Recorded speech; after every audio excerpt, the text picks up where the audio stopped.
keke no wo ba mi da o. Ọmọ keke o. Ọmọ keke. Ọmọ na we mo e. Ọmọ keke na we mi ko. Awe mo mama keke no wo ba mi da o. Ọmọ keke o. Ọmọ na we mo e. Ọmọ keke. Ọmọ keke na we mi ko.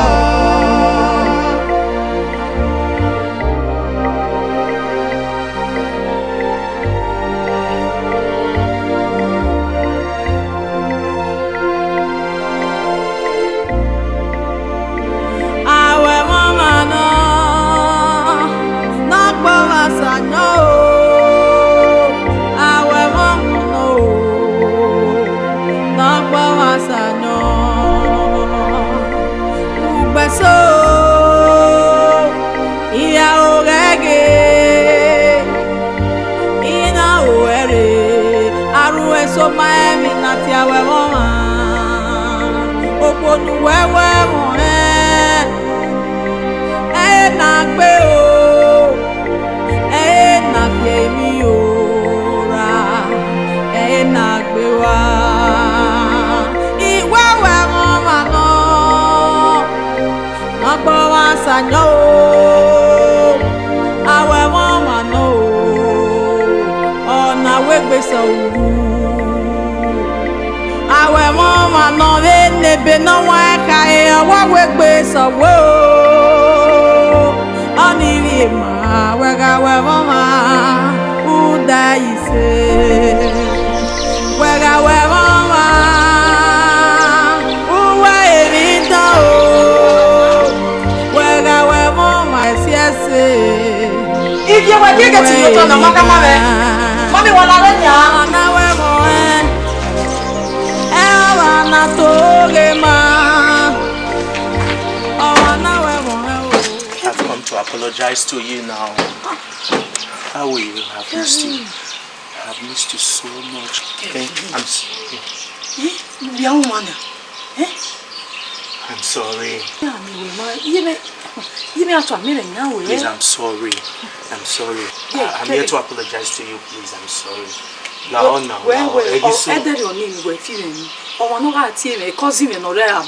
You want to check on me? What up? I don't know. I didn't know about that. My goodness. I've spoiled things. I'm sorry. What fuck up? Oh, man, a chance in many years. Hey, Lao, forgive me. Lao, you're born in Lao. This will never happen again. Please. Kevin, my love. My love. You can do this. Oh no. What do you want me to do? My love. I can't do anything. Baby, I've missed you. I couldn't sleep at all. My mom is very angry. I've missed you. Look at how you look today. I've missed you. I've missed you now. My love. Mother, I couldn't do nothing. I could. I'm sorry. Yeah. Koi. Anahin. Neno ye. Kevin wa wo kwa me. Koi ye doing you wa. O do mi ashawo. Ye di. Ko mo ni fi wa shawo ya ni. Na bi la shawo fi ko ye di ko la. Ye la. Mo ja kan we. Ye la. Please my love. Mami wa no call daddy. O ma no call daddy. Obi o teme no da Abuja ide. O kora we ni eno a trip no ye me no kan agaji. Ede. Oh God. What question ni me? O ma gbon na here. Kevin wa do e. Kevin. I'm not a bad person. Please talk to your sister. Yeah, I bought gift for you. I don't need your gift. Oh my God.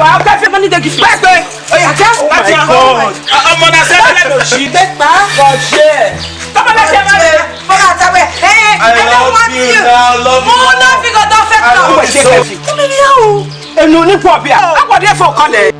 You're the one man.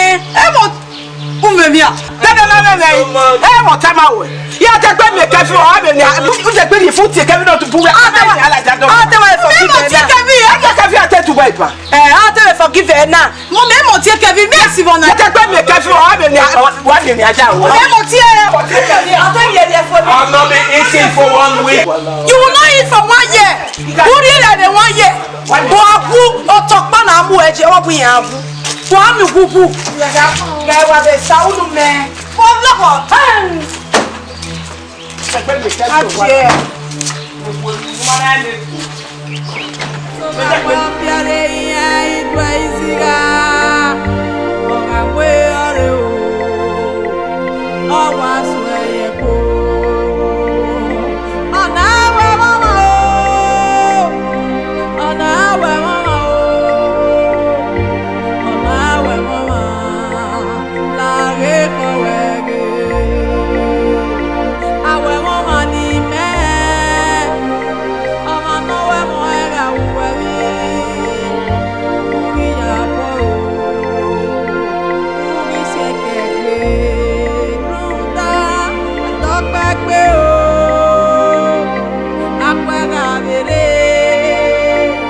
Segbesha, o se we wa no no. Well, my way is now when my mobile was one baby only. Understand? Now so now you have a say now we know D. Okay, now I have a give my brain and make it now understand the understand. So ever since now we are no we know we are they're going to work it. What when he carry on?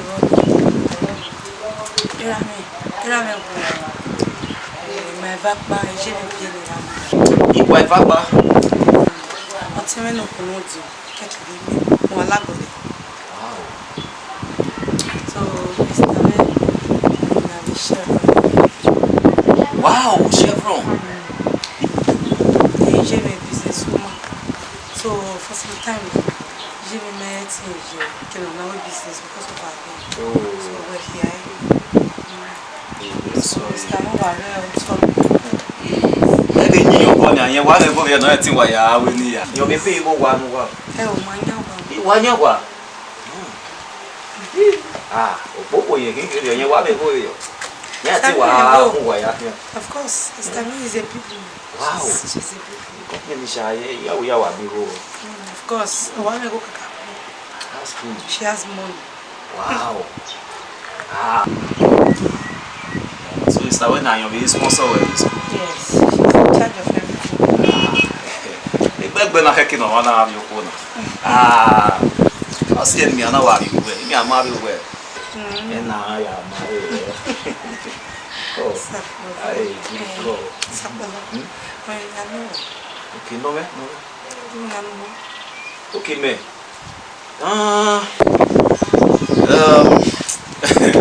When maybe you need to give my way shower, ya da ba bi ku be mu na le ki na ti a mu ina. So Nigeria 19 of you see me. Maybe here in Nigeria maybe ya but so ya de bi ti an bi so de bi ya. Again oro here we dey be amo pa wa be ti. Na tell me ya play wa for Spain, Austria, Greece, I be more tired. I think wa for ya.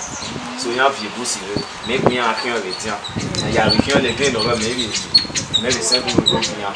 But so we are keep on having TV, we will kind of import and export.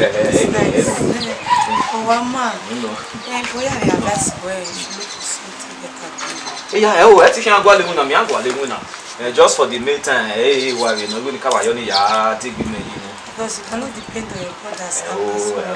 When I never know my you understand. You know, a business will be here. He may never invest in you. I may give it a me one.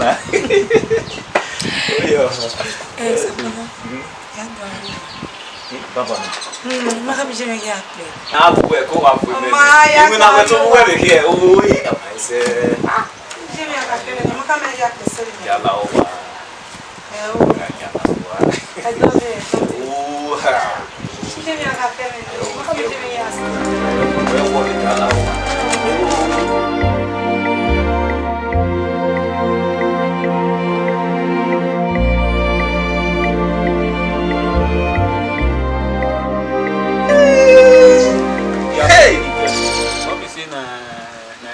Oh boy, you and of course, we were I want to walk at the Yarana.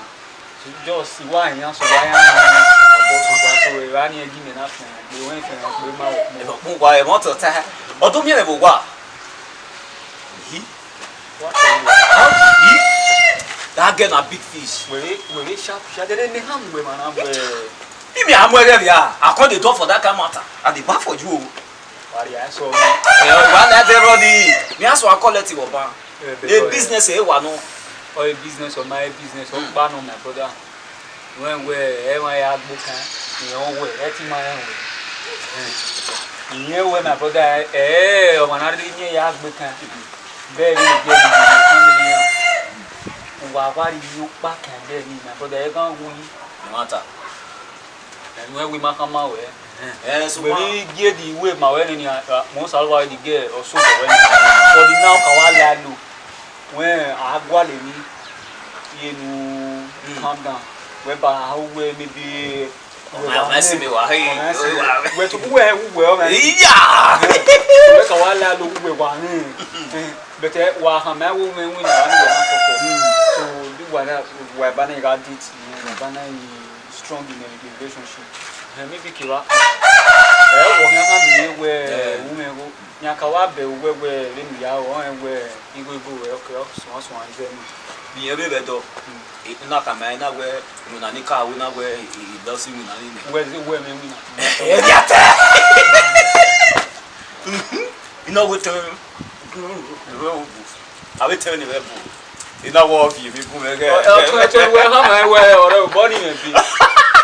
Ya ta. O ko we te we me do ta ma we ime nguna ibe me te Owo ba we ka ba di me wo. awo yata di yen do found that last again ni yen bon na bu we again ni o de yo gbe Ade yo my brother. me te ka me se ti ari la wa la gege me te ge lo ke be ya yo pa na se fi o we e je wa Ko yele we de o nwa so bitani.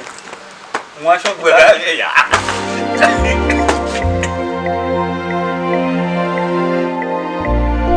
Awe mama keke no wo ba mi da o. Ọmọ keke o. Ọmọ keke. Ọmọ na we mo e. Ọmọ keke na we mi ko. Awe mama keke no wo ba mi da o. Ọmọ keke o.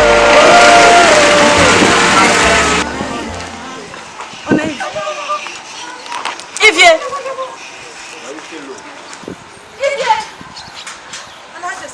Jesus! This one. Jesus! If you want to hit you, I give you a long time. Jesus! If you want to hit you, finish your school. That's what I'm here. I did tell you. Jesus. You get it now. It's my stage. Are you serious? It's my here now. Eh, my that package is not. I'm not to have it now. Yes. What do you mean to more like a big God? I'm a can make better than that.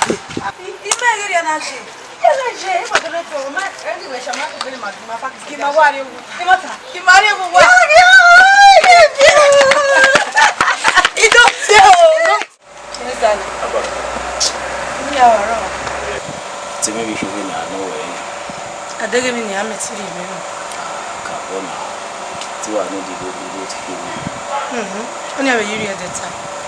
Didn't you get this one? Come on, manager. you have here You know I can do anything.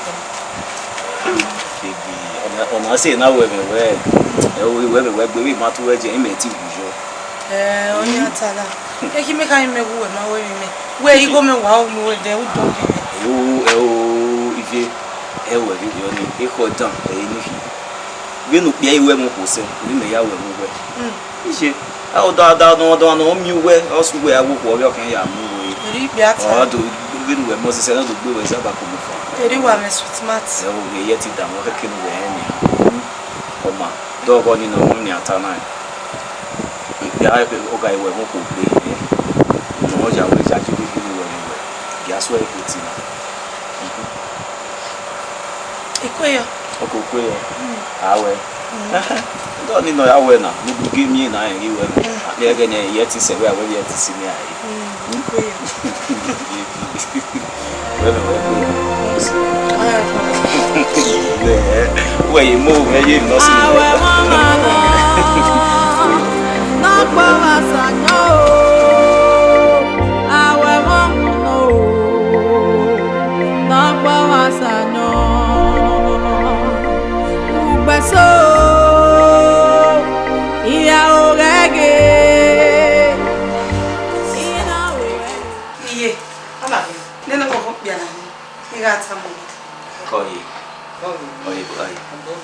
Oyster. Yeah. Oh, you see. That's it. You know Sapolo. So I put away your video. Oh, yes, see. You are doing.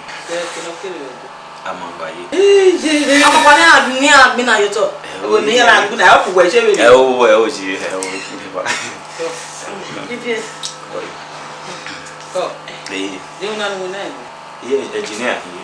engineer here is soup. Sister. Soup. Stako. Hey, bros. If you are there, you He must be more. what you refugee. It didn't get Marshall. Why are they? Go ye.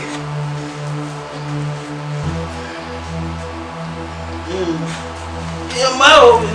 Go, star. Yeah.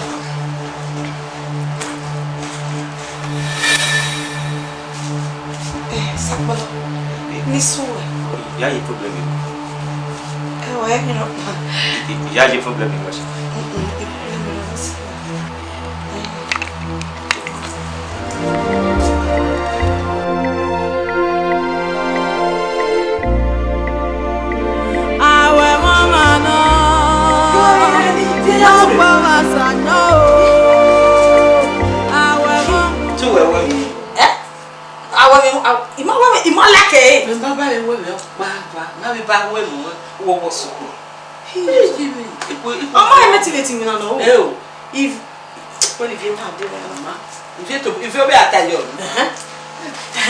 If you sister, I think he ban. And then what happened? Something if you, oh my no amore. Everyone no met, oh my meeting una no. Go na ya le ko mu ogba agbo we le ni. O ma gbon ni. Awo mu gbe ma tege. Gbe ma tege awo. Wọ́n na wa sisi ya. Ha? Gbe ma tege awo fo ni. Ogbo gbe amagba ekele wo ni na. Awo jojo na. O jojo na. Kekeni na gbe. Ogbo supu. Ogbo la ni na te supu. Osupu abeji o ma lete. Osupu abeji o ma e. Di wọ́n sọ pé mo na no no ngba. Una no. Dani no pe bi je ko mu me. E mo opio.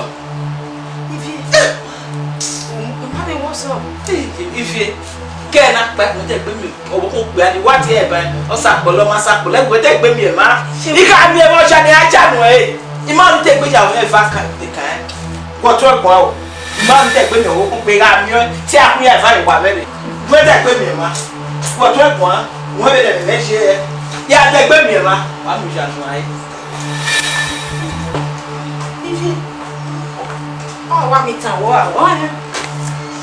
Sagure kuje go iwe mo e. Mama keke no wo ba mi da o. Sister. Mama keke. Ni we ni e boy ni sapolo. Tell we fa e mo lo ba baji. Ama e sakola boyfriend mi mo. Iwe boyfriend mi. Hey! If you let one chance. Sapolo, o be we down. O le mo loko o le siga. Emi de afa bo sapolo na mi. Ami emi o pa le bo ni wu no ma ero. Ami on ma gbe odi no ya fe ma gbo sapolo. Jesu wa. But the echo me aku me to ge na. Again o ka date na say ti e de e beauty e ni dige. Again ni yegi ze gbe ge ni. O ze gbe.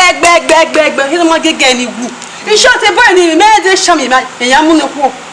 Imagine porque caruda ele gan iwa de trap again ni on your or die there epa e no gbin ase epa again do tinje no do mu e di get we the boy egbe again ni oge let sis with me by now okay mu nje my sister fe on that way o gwale before the way because e bo ni wa gbon What a boy ni o me gbe me den ya. o mu me be na the head o sapelo my baby o we hana Ivie tama when you go le bag, money on my go. That but I want chance when you enter.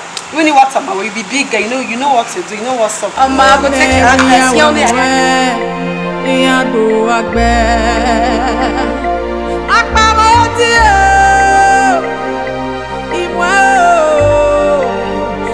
so kakamo bia wi ya we mo akwegare iya do agbe. O we gbe o agbo anu we mo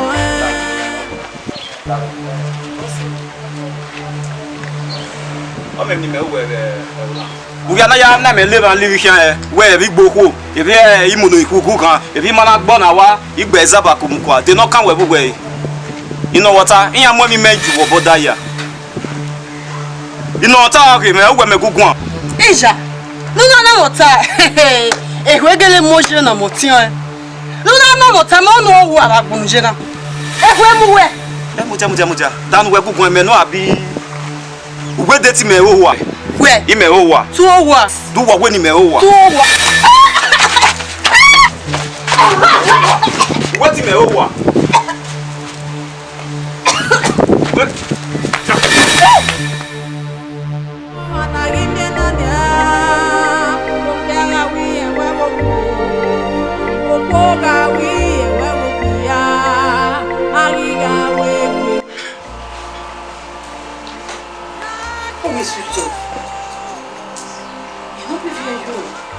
Mommy, Larry, no buy yo. What they call it? Yeah, no. You might have it tell you. I do a bit better. What they can. And they don't go see any good more.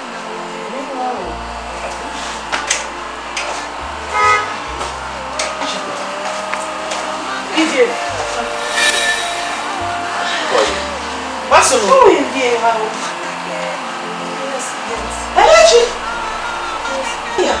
Yes, no. I cannot go and you. Tano te va no me vi una me ona call me we are in na la tiambu ni ya team because we ke na pe na wa igual Cannot pet lucky. que me ya fi una ti Go. Mama me tie. de ka gbe ni so ige no de ni na wo ma he ke no do wa mo ati wa le ni na e ka mo ave hospital ma na e treat e be ya treat ya fi bun ni ya oh how can we understand it we we pa no do ma ka mo to good day what am I mama mi o be nta we My phone don't tell you see. o call si a call ni so ma wo ma jo ati ese ma jo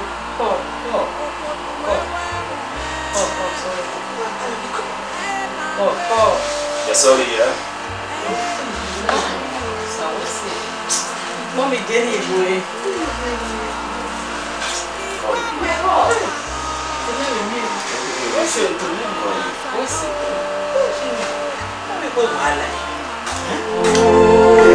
Oh, now we're so.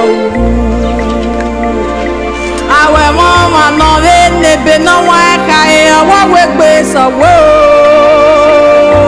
Only ma, we're our mama.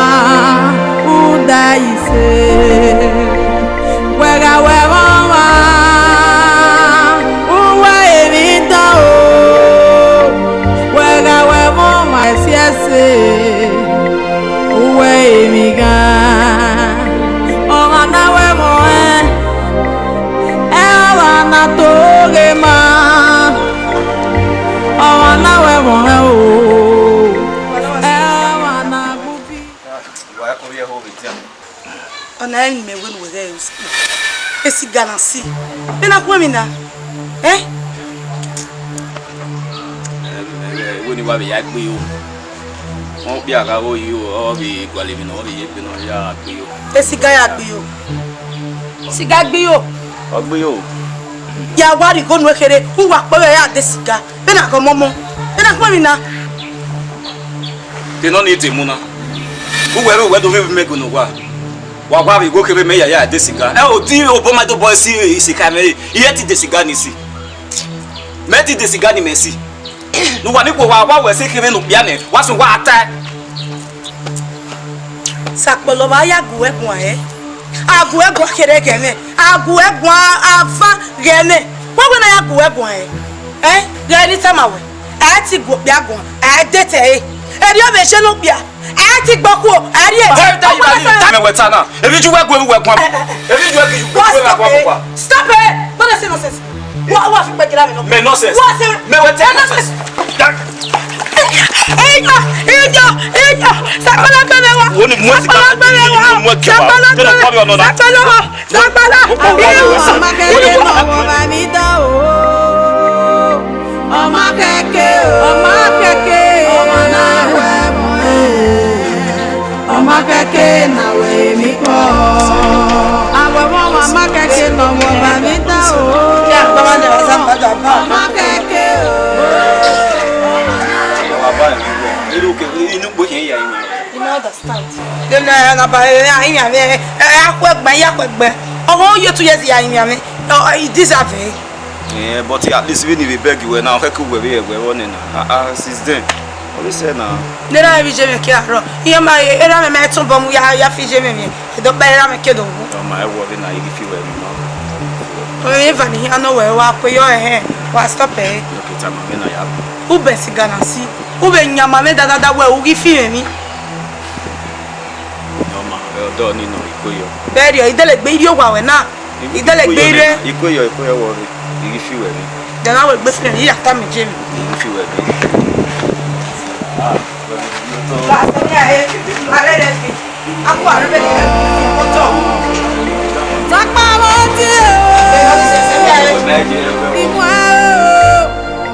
Eva soga kamoko ne wiya wemoe iya do agbe akpamoti iwa Eva soga kamoko ya wiya wemoe akwegare iya do agbe wo egbe wa gbonu wemoe ti ready gwa no wa iwa re dum yogwe koi Abeme. ye go yan seti yon meneur si vieux. Okay, okay. I'm at secondary school. Okay. I will leave us the same classmate in a very okay. Secondary school. Okay, okay. Koi. Go. Ye mnyele by where you ga en fiak by zeve osie no leleni. Ge osapolo. I do gbe mo make na go we gwan rivie. No so sapolo o pe no go ya yin so ta o sapolo. O sapolo go we ma go why. The same neighbor mo sapolo. I mean ode agbe osapolo emi opon de ru ede agbe. Ede agbe wa se trouser wa si opon ni san. O so an lo ehian. Enwina. Gbe ogbopo. Opo paro ni sapolo me mu na egbe. Osabo akwa yin osabo na yagbiyan wa. Na yin no tamo irun da osapolo no ti na be we bo ti fa pe kan o re we bo. Abi ya ve ro e bo o ya katikati le lo ehian. Gbese e gusi ka we bo regie. Na gusi ni aviore yan yan. O ze gbogbo. In short, nya ni o da wasu. Ye bo wa pretend we wono ri ma fo yin. Oni osapolo. Ija. Ye bo wa pretend. Once here van can you very kuse u gbe ni wa gon o so ari gbe ni yan. U yen ze gbiyan short o ko gbiyan wa sef. Ija o sapolo ni me. Ewe na o be we down. O sapolo ki. We ri yen i play gusi ke we bogin o re no. Abi ti e o re we Burundi abi ti e bunya be di okpage o be yakin ha. O fo no the street. In short, neighbor a street boy. What's that for? What's it? In any daughter, my well, that way or selling Kaka. If you had me, Nema, it do aware, it do a secret money, do one, we are in the Tamaro. What's it? I know the Tamaro. What's it? Sapa Deba with what's it? Yeah, so I go. What's it? We are do. You Sapolo. Ori ma we to Sapolo gbe fi re tera wa si dirty no. Sapolo te gbe la wa na. O Sapolo te gbe la wa no ki we ni le fi abi no ti ari abi ta ma Sapolo te gbe la wa wa wo we gbe wa gbo manu we mo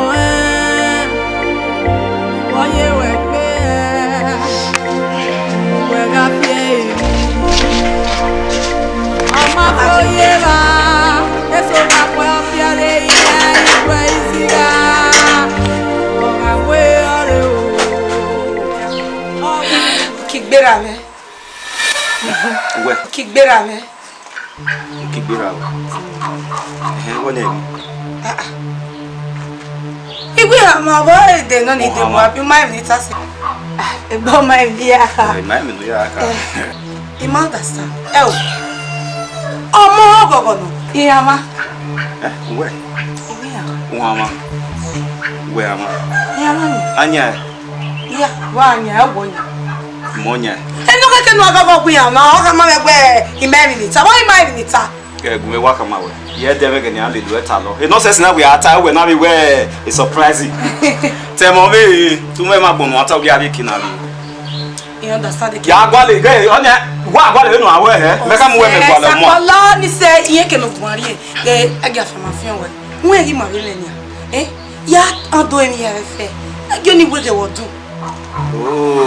How be charge? E yo gele no wa be. E mo ma ne me ni a. Mo ma ne me. Ya gele no wa do emi ya fefefe. Onu wa do ya gba lo be yo to. Me bi ma bu we hen pe me ka mo we wa bi me ka mo we me kwa lo mo. Me ka mo we ma we gba discourse e gbe matter dia. Ma picture na ma clear me. Oni me we o we yi me agbe ball ke da de. O si we na we do ye ko nu we do ya nu ya di meji. Obi me mi we do ka o me ma we ya we wa ma bi ni gba me ka mo we abi ni me. Fake love o we ni me. De any time awe. Ni ya he we. Ime o wanera. Every year if no school we I'm the one responsible for it. My parents. So what are you trying to tell me? Okay. You understand? Ba we ta. E ba me even we ken we onu we gun ahe. Ka me ya bi dun na wo responsible me. Ka me ya wo mu hia obe we hi. Ya ka me ya. Ba wo yin ma. I just say when I onu we ya ko do ya time me down. Kola we jawe ima do sa on ama we come. Ima bobo, we ya time me down. Bo no dem bobo. We come me ni. La palo ni setene. No gawe na.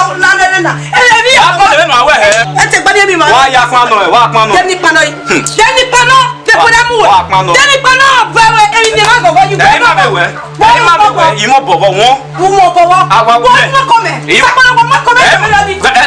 I try for it. Dem no mi awu. Dem no ho go down ni. Wo I try for wo yi. Sakala wa so o. Oda o ka o. Sakala ni se nu sisi le go. Ya gbe mo kuku an. Sakala wa bere. Sakala wa bere.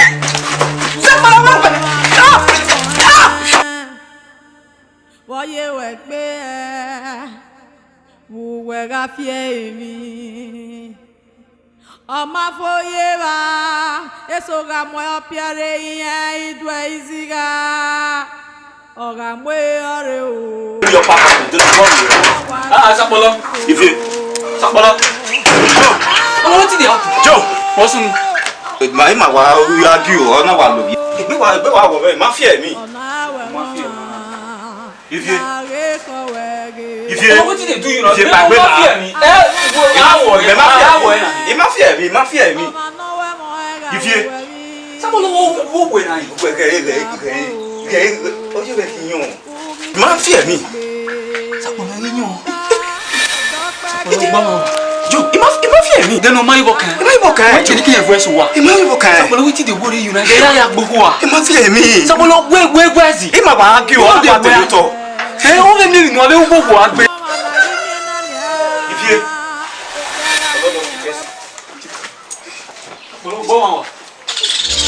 If you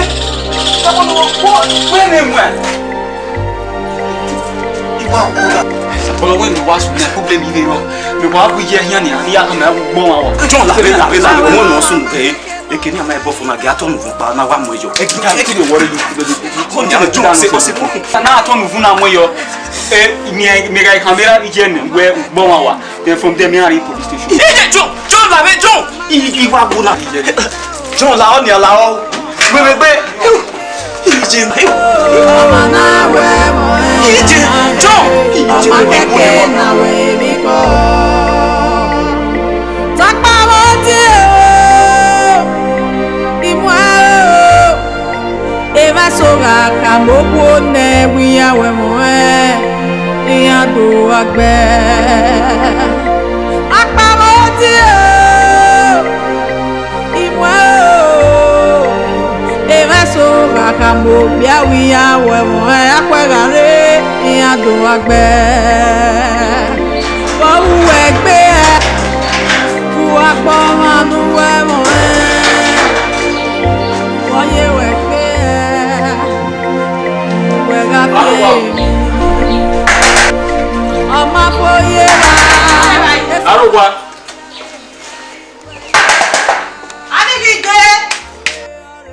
First, ẹni bí ọ̀rẹ́ yẹn bí wọ́n ní kó kàn bá wọ́n bí èrè pẹ̀fẹ́ náà wọ́n yẹn gbòmò dọ́dọ́ ẹni gbogbo ẹgbẹ́ ni bí èkó ọ̀yẹ́ iye ọ̀pọ̀ mẹ́jì ọ̀wẹ́ ní olùlẹ̀ kàn wọ́n. Jésù kú wà má rere wà tó báyìí. Yé! Lọ́dọ̀ ọ̀wẹ́ yìí. Wà á jẹ́ jẹ́ wà má rere. Ọ̀sàpọ̀lọ́ gbé fi èdè pọ̀ ẹ̀ lò. Ìgbì wá o, sàpọ̀lọ́ yẹ bọ̀ ẹ̀ wọ̀ rí ẹ̀ o, ìbẹ́jẹ́ fọ̀nà sàpọ̀lọ́ o, sàpọ̀lọ́ yẹ bọ̀ ẹ̀ wọ̀ rí ẹ̀.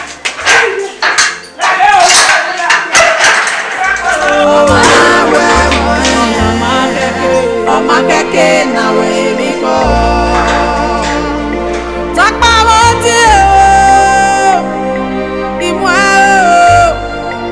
eva sọ̀rọ̀ àkàmọ́kò nẹ́wìyàwó ẹ̀mọ́ ẹ̀ ìyàtọ̀ àgbẹ̀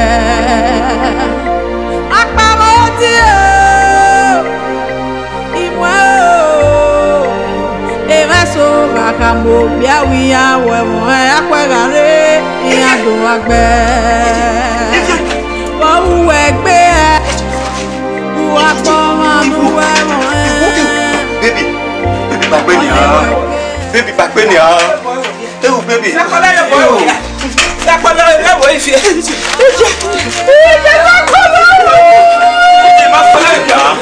Sàpọ̀lọ́ yẹ bọ̀ ẹ̀.